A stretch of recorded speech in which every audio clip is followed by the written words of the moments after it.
추석은 우리에게 가족의 품을 다시금 확인하는 시간이자 오랜만에 따뜻한 상봉의 자리이기도 합니다. 하지만 2012년 9월 대한민국 사회는 믿기 힘든 미스터리에 직면하게 됩니다. 어느 평범한 일가족 4명이 추석 연휴 귀성길에서 흔적도 없이 사라진 사건. 단순한 교통사고일까요? 아니면 누군가의 의도적인 개입일까요? 오늘 다크코드에서는 그 충격적인 실종 사건을 다뤄보겠습니다. 구독과 알림 설정을 눌러주시면 앞으로도 저희 다크코드에서 다루는 미스터리한 사건들을 놓치지 않고 보실 수 있습니다.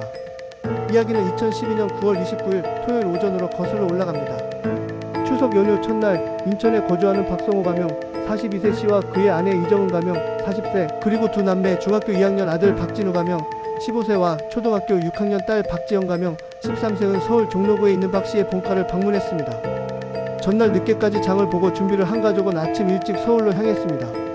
오전 9시 40분경 인천 자택을 나선 차량은 은색 카니발 승합차. 연휴 첫날이라 도로는 다소 붐볐지만 크게 막히지는 않았습니다. 오전 11시 10분 본가에 도착한 가족은 친지들과 반갑게 인사를 나누며 점심 식사를 함께 했습니다. 시간은 빠르게 흘러 오후 2시 30분 식사와 인사를 마친 가족은 이번엔 부산으로 향할 채비를 합니다. 아내 이정은 씨의 처가가 있는 곳이었습니다. 아이들 또한 외가에서 기다리는 외할머니와 외삼촌을 떠올리며 기대에 들떠 있었습니다. 차량이 본가를 떠난 시각은 오후 2시 50분경 마지막으로 이들을 본 것은 박 씨의 형이었습니다. 조심해서 다녀와 길 많이 막힐 거야 라는 말에 박 씨는 웃으며 괜찮아 밤늦게라도 가면 되지 라고 답했다고 합니다. 그날 저녁 7시 가족은 중부 내륙 고속도로를 따라 남쪽으로 내려오고 있었습니다. 마지막으로 확인된 것은 평택 인근의 한 고속도로 톨게이트 CCTV. 은색 카니발 한 대가 요금을 지불하고 빠져나가는 장면이 포착되었습니다. 시각은 정확히 19시 18분 하지만 그것이 이 가족의 마지막 흔적이었습니다. 그 이후로 4사람은 어디에서도 모습을 드러내지 않았습니다. 휴대전화는 모두 꺼진 상태였고 차량 또한 발견되지 않았습니다. 2012년 9월 29일 저녁 7시 18분 이후 이 가족의 행방은 24시간을 넘겨도 전혀 확인되지 않았습니다. 9월 30일 새벽 1시 무렵 처가 식구들이 전화를 걸었지만 연결되지 않았습니다. 단순히 피곤해 꺼뒀으리라 생각한 가족은 아침까지 기다렸습니다. 그러나 30일 오전 9시가 되어도 아무 소식이 없자 결국 오전 10시 아내 이정은 씨의 남동생은 경찰에 실종 신고를 접수했습니다. 경찰은 즉시 수색에 나섰습니다. 우선 고속도로 톨게이트와 휴게소 CCTV를 확인했지만 문제는 평택 톨게이트 이후 차량이 단 한 차례도 포착되지 않았다는 사실이었습니다.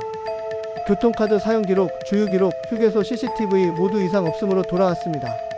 마치 차량이 톨게이트를 나온 직후 어디론가 사라진 듯한 정황이었습니다. 실종 24시간이 지난 9월 30일 밤 경찰은 대대적인 수색에 나섰습니다. 평택 일대를 중심으로 주요 도로와 국도, 인근 저수지, 강변, 임야까지 수색이 확대되었습니다. 헬기와 수색경까지 투입되었지만 차량이나 가족의 흔적은 발견되지 않았습니다. 언론 보도가 시작된 것은 10월 1일 아침이었습니다. 추석 귀성길 일가족 4명 행방불명이라는 헤드라인은 전국적인 관심을 끌었습니다. 추석 연휴 한복판에 가족이 흔적도 없이 사라졌다는 소식은 많은 국민들에게 충격을 주었습니다. 언론은 다양한 추측을 내놓았습니다. 단순 교통사고 가능성, 범죄 연루 가능성, 자발적 행방불명 가능성까지. 그러나 어디에도 명확한 단서는 존재하지 않았습니다. 가족의 양가는 하루하루가 절망이었습니다. 나주 본가의 아버지는 매일 방송 카메라 앞에서 눈물을 흘리며 아들아, 며느라, 손주야 제발 돌아와라. 무슨 일이 있었든 살아만 있으면 된다 라고 호소했습니다. 부산 처가 또한 언론 인터뷰에서 울부짖었습니다. 어떻게 4명이 한꺼번에 사라질 수 있습니까? 제발 경찰이 찾아주셔야 합니다. 추석 연휴가 끝난 뒤에도 흔적은 없었습니다. 경찰은 10월 3일부터 범죄 개입 가능성을 전제로 수사를 전환했습니다. 단순 사고라면 이미 차량이나 흔적이 발견됐어야 했기 때문입니다. 하지만 도로와 주변 지형은 복잡했고 CCTV는 빈틈이 많았습니다. 사건은 점점 더 우리무중으로 빠져들었습니다. 사건 발생 2주 후 경찰은 중요한 제보를 확보했습니다. 평택 톨게이트 인근 국도의 방범용 CCTV에서 은색 카니발이 잠시 포착된 겁니다. 시각은 9월 29일 19시 32분 톨게이트를 빠져나간 지 약 14분 뒤였습니다. 그러나 번호판은 흐릿했고 차량은 곧바로 어두운 도로로 사라졌습니다. 경찰은 인근 저수지와 하천까지 수색을 확대했지만 차량이나 사람의 흔적은 발견되지 않았습니다. 이 단서는 차량이 가족의 것일 가능성을 보여주지만 확정할 수 없는 혼란스러운 정황으로 남았습니다. 2025년 현재 사건은 여전히 미궁 속에 있습니다. 차량, 휴대전화, 금융기록 모두 정지된 상태로 남아있으며 경찰은 공식적으로 장기 미제 실종 사건으로 분류했습니다. 가족들은 여전히 기다리고 있습니다. 매년 9월이면 평택 톨게이트 주변과 인천 자택 근처를 찾아 눈물 속에서 희망을 품습니다. 세월이 흘러도 사건은 풀리지 않았지만 그들의 기다림은 결코 멈추지 않았습니다. 이 사건은 우리에게 묻고 있습니다.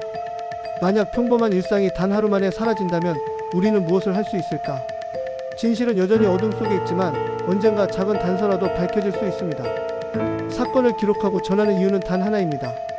잊지 않기 위해서, 그리고 누군가 기다리고 있다는 사실을 기억하기 위해서입니다. 오늘도 끝까지 함께 해주셔서 감사합니다. 이곳은 다크코드였습니다. 구독과 알림 설정으로 앞으로도 잊혀진 진실을 함께 추적해 주시길 바랍니다.